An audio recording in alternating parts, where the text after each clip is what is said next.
Shubor nakaslem jong unongsan Hima.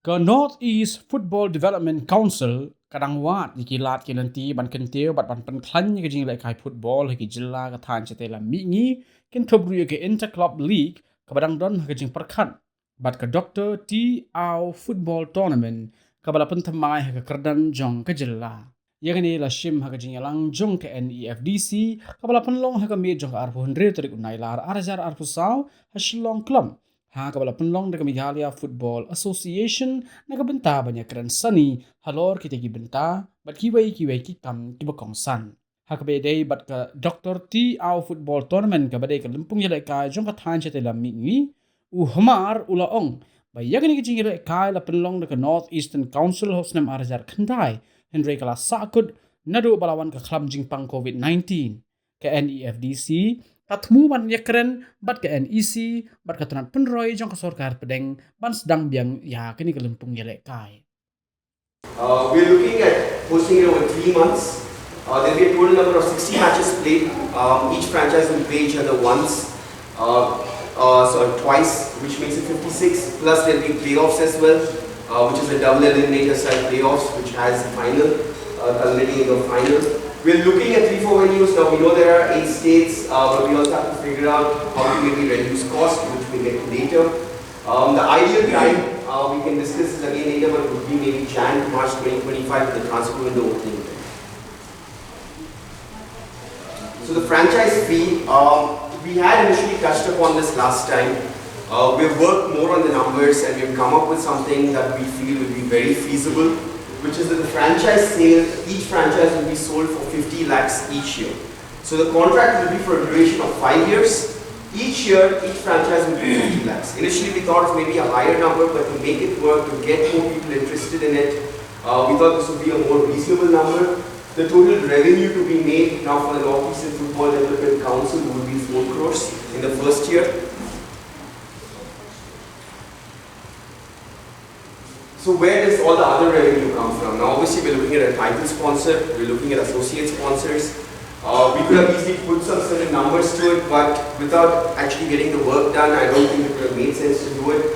But for us, in terms of the title sponsor, we're really looking for someone who has a vested interest in football and in the Northeast. I think that would make the most sense for someone to come in there. Either they're looking for the talent, either they're looking to promote things like tourism, and I think that's where we need to go and target that. In broadcasting, there are multiple options these days. We can either get a TV broadcaster, we can get an OTT platform, or we can create our own channel if we think that's the best route to take. There's also ticket sales. I think a lot of you were at the game today with over 15,000 people there. I think there's no denying the fact that there's a real passion for football in this entire region. And even if we're able to get half those numbers to come for the matches here, that itself will be a major source of revenue. You also have food and beverages which will be sold in the stadiums along with merchandise sales. To give a rough estimate, we're looking at maybe generating anywhere between 2 to 3.5 crores per year based on sponsorship, broadcasting right and ticket sales. The league costs. So these are the only numbers that we've actually got into because it's something that we have references to go by.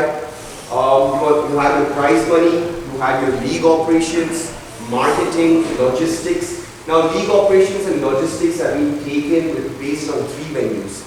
This number could potentially change if we go 20 to 25% higher if we go for maybe 5 locations. You have your match official fees, you have your media launch. I think media launch and promotional events are very important with a real focus on the community, the Northeastern community itself, promoting football and the culture. We also have opening and closing ceremonies which are important to add the whole glitz and glam factor. The scouting hub, which we had touched upon last time, was to really go to the villages, the local communities, find talent, and I think that onus falls on the Northeastern Football Development Council itself to do it and provide all the franchises with the support. You also have things like administrative, medical, food and beverage, legal. Legal, of course, is a one-time cost. We have to generate RFP documents, we have to sign agreements with each of the franchises, as well as make sure that we are under all the legal structures being set up by AIF and other football associations. Now the important part here is all the money that's coming in. We are looking at giving each of the state associations 20 lakhs per year. and that amounts to 1.6 crores, which is a major sum of the 4.5 crores that we'll be spending. This can be used by each of the state associations as they see fit, but obviously we're hoping that that encourages more football development and comes back to the ladder again to the ecosystem. Now the franchise revenue, this is very important. We are discussing with the Northeastern Council what they're getting, but what do the franchises actually get for the 50 lakhs in this venue? They're able to generate revenue through team sponsors. They get a share of the ticket sales, they get a share of the central sponsorship pool, the F&B, the merchandise sales, and the prize pool. And team sponsors can go anywhere between, in this range, 20 to 40 lakhs. That covers a major sum of what they're spending per year as their franchise fee, right there itself.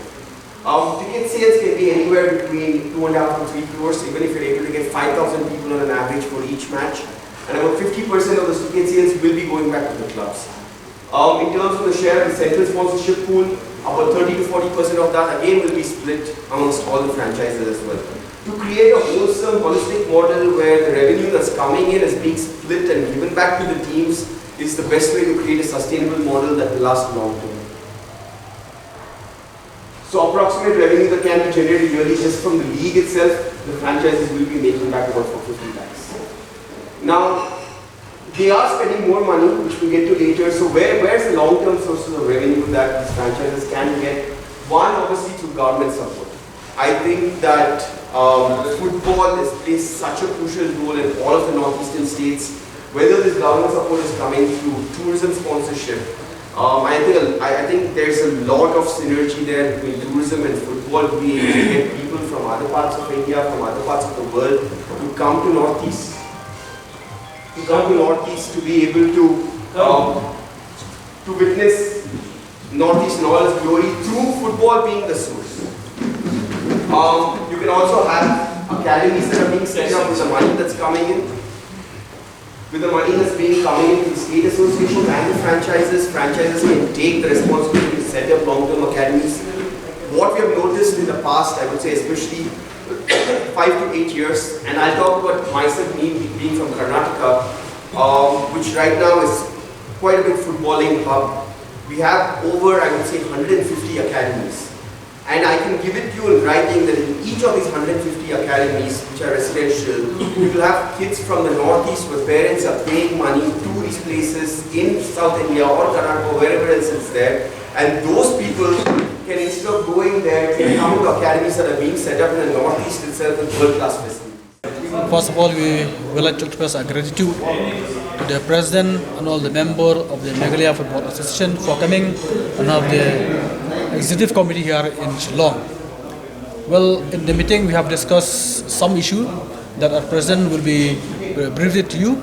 So on this occasion, I welcome all the press to this press briefing, and all the media present. You can ask any question after the briefing of the President of the Northeast Football Development Council. Please. Thank you very much, brothers from the press. This evening we discuss about how to bring football forward in this Northeast region. To start with, Northeast Football Development Council was started not to compete against each other, but to help each other. We particularly spoke about some states who are not as developed as the other states in terms of football. How can we help each other? There is no competition amongst us. It's a kind of a brotherhood which brings us together to uplift the game, beautiful game in this beautiful region of the northeastern part of India. But having said that, there are areas in which we feel that we can work together. Number one is we are contemplating whether we could start a dedicated league for the Northeast.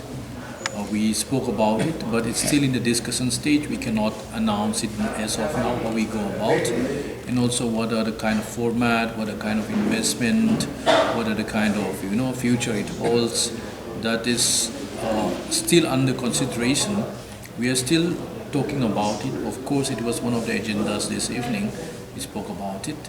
We are all very excited, but since it's early days, we do not want to, we do not want to kind of announce it as of now.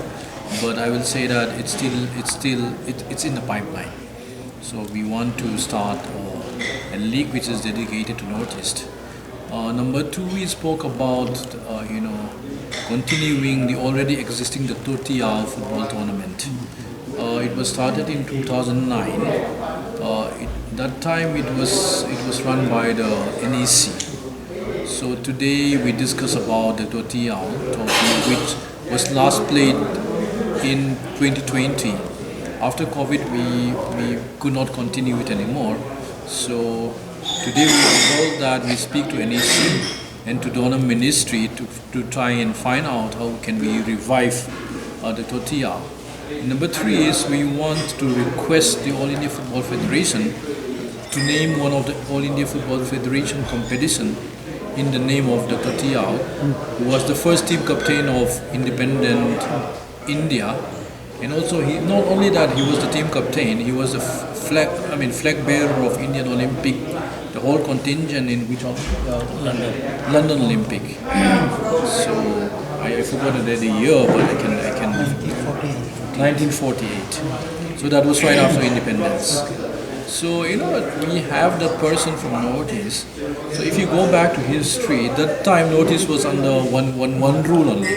So we can say that the Totiao represented all of us, not only Nagaland. He represented Assam, Meghalaya, Tripura, Sikkim, Arunachal Pradesh, Mizoram, Manipur. So we want, it's not our power. It's beyond our jurisdiction. But we want to request the All India Football Federation to name one of the tournaments on behalf of the first captain of independent India, the Totiao. Those are the points which we discussed today.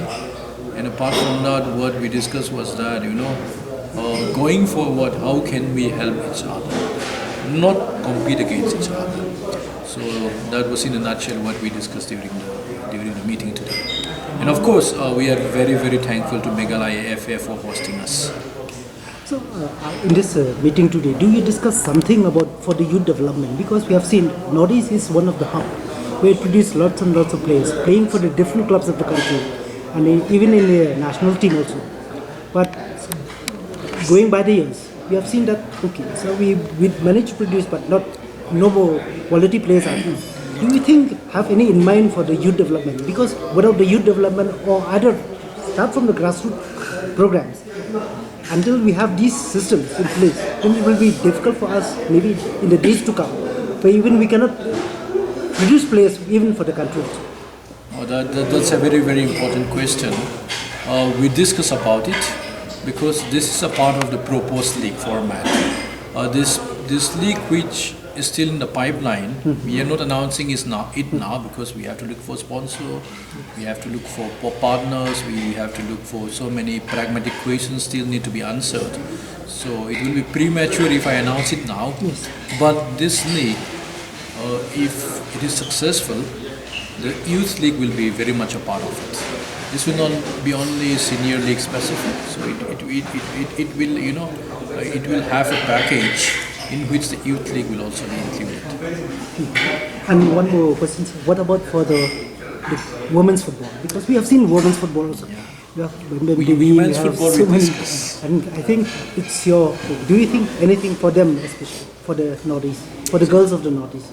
In women football we discuss. We discuss the problem faced also, because it's not easy for all of us to manage a women's football team, especially the state team. We need to get the permission from the parents. Not easy for them to send out their daughters to represent the state and travel to down south sometimes, to far west and to North India. Yes, of course, India has lots of potential in women's football. Even our ranking is much higher. Much higher than the men's team. But having said that, we say that this is the region which has a lot of potential, but we have lots of problems as well. So we are sharing such a problem, but we do not have any concrete plan as of now how to take notice, women's football forward. But definitely that could be a part of the agenda in our next meeting.